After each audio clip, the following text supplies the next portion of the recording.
आखिर जिम्मेदार कैसे माने, किसको माने, कैसे तय होगा? क्योंकि जो भाषण हम देख रहे हैं, जो बयानबाजी हम देख रहे हैं, उसके बाद तो लगभग एक दुर्घटना, हादसे के तौर पर इसको देखा जा रहा है।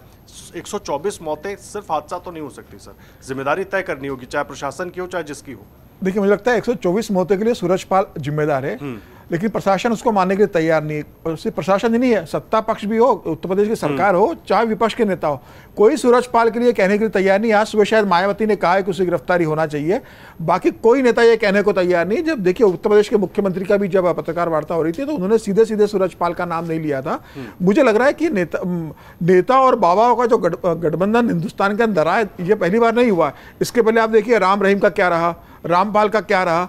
कोई भी बाबा इस तरह के जो आयोजन करते हैं, जिनके बड़ा एक वोट बैंक रहता है, जिनके एक फॉलोअर रहते हैं, उनका नेताओं के साथ एक सिंडिकेट बना रहता है, साठगांठ बनी रहती है। नेता हमेशा ऐसे बाबाओं पे सीधे हमले करने से बचते हैं। उनको लगता है कि इनका वोट बैंक हमसे नाराज हो जाएगा, इनका वोट बैंक हमें काम आएगा। और नेता और बाबाओं का एक गठबंधन हिंदुस्तान के अंदर लंबे समय से चल रहा है और ये पहली बार घटना नहीं घटी। ऐसी तो कई लोगों के साथ हुई है, कई बाबा कुकर्मों में पकड़े में आए। तो मुझे लग रहा है कि सरकार को अब इस तरीके से चेतना पड़ेगा और कुछ इस तरह से कानून लेकर आए। आप 80,000 की परमिशन दे रहे हो, 1.5 से 2 लाख आदमी वहां पहुंच रहे, प्रशासन है नहीं।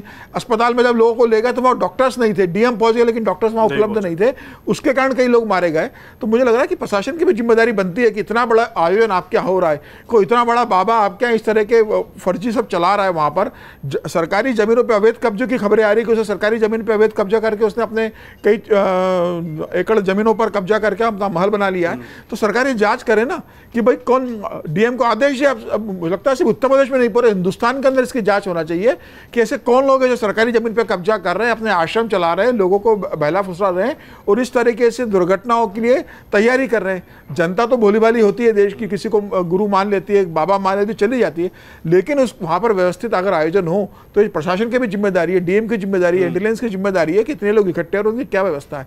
मुझे लग रहा है कि सरकार का फेल्यूर बड़ा है इसके अंदर, सरकार को जिम्मेदारी लेना चाहिए और इस तरह के बाबाओं पर नकेल लगाना चाहिए। भाई योगी आदित्यनाथ तो बुलडोजर चलाने के लिए जाने जाते हैं ना, चला दे एक बुलडोजर सूरजपाल के सारे आश्रम के ऊपर, जिसने इस तरीके से वहां पर इस तरह की घटना को अंजाम दिया। मुझे लगता है उसकी गिरफ्तारी होना चाहिए और कमिश्नर तो कह रहे हैं कि जरूरत होगी तो हम सूरजपाल से पूछताछ करेंगे, तत्काल उसका एफआईआर में दर्ज होना चाहिए और गिरफ्तार होना चाहिए मुझे लगता है इस मामले में। अगर आप ये वीडियो YouTube पर देख रहे हैं तो हमारे चैनल को सब्सक्राइब करें और बेल आइकन को दबाना ना भूलें। अगर आप Facebook पर ये वीडियो देख रहे हैं तो हमारे पेज को लाइक करें।